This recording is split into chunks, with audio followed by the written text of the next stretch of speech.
Willie D Live. No, but I have a trainable voice. I'm just imitating. I can imitate some singing. I imitate singing. I don't really, I don't sing, but I think I have a trainable voice because I can mimic people. Well, you were saying Louis Armstrong. What a wonderful world. Yeah. Yeah. Yeah, that's all right, Pops. That's right, Pops. You see, Pops, Armstrong. I'm gonna tell you something, Willie D. I gotta get on an album with you. Willie D is Satchmo. It's Satchmo. Ghetto Boys, the Ghetto Boys in the fifth wall. Yeah. They start rapping about the streets. Yeah. They start rapping about the guns and violence in Houston. Oh, where's that? Houston, we got it. Man, when I hear legends' names like that, it just invokes so much like joy. It does.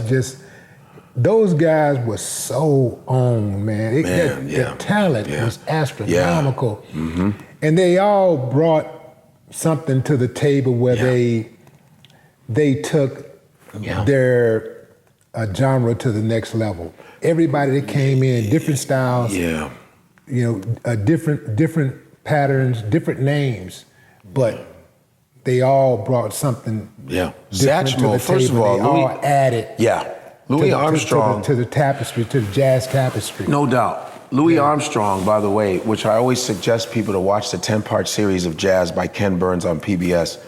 It is one of the greatest documentaries, and it talks about where jazz started, which was New Orleans. Buddy Bolden is the guy who created jazz. Congo Square. Yep, you know that shit. And it was all New Orleans, and of course they go through Benny Good, all the great jazz, Coltrane and Dizzy Gillespie and everybody, Elephant, everybody. But when they came up with Louis, and Keith David is the guy who's narrating it. If you all know Keith David, who's a great actor. He just got his star in Hollywood. Shout out to Keith David, who does a lot of voiceover. He was Curly in Dead Presidents. He was in All About Mary, the Black Father. He was in Atlanta. He was the rich black father in Atlanta when Lori London was pretending like she was, and when Louis Armstrong comes, it's like there's different episodes. When Louis Armstrong episode comes up, the respect you have for Louis Armstrong is because people know all that.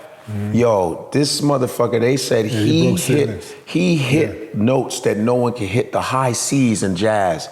He was playing, this is early 1900s. He hit notes that nobody could do. His lung capacity.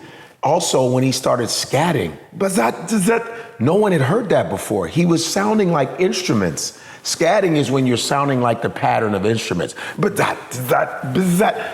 No one had heard that shit before. Keith David said, how did he say it?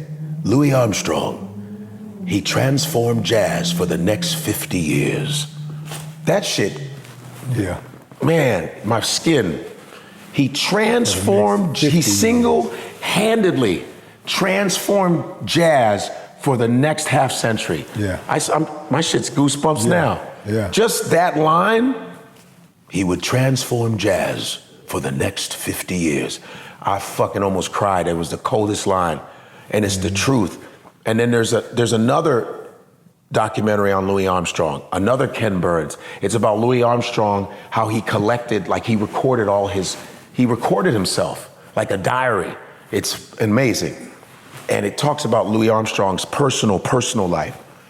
And there's a scene of, remember Ozzie Davis and Ruby Dee? They were married for a long time. Ozzie Davis, there's a video of Ozzie Davis, and it's so good. And it's actually on YouTube. He goes, when we first heard Louis Armstrong, we used to say, he's cooning, shining, smiling for white folks.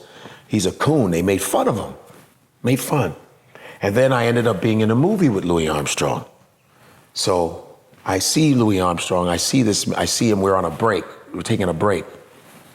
And I see Louis Armstrong in a corner by himself, just by himself, contemplating.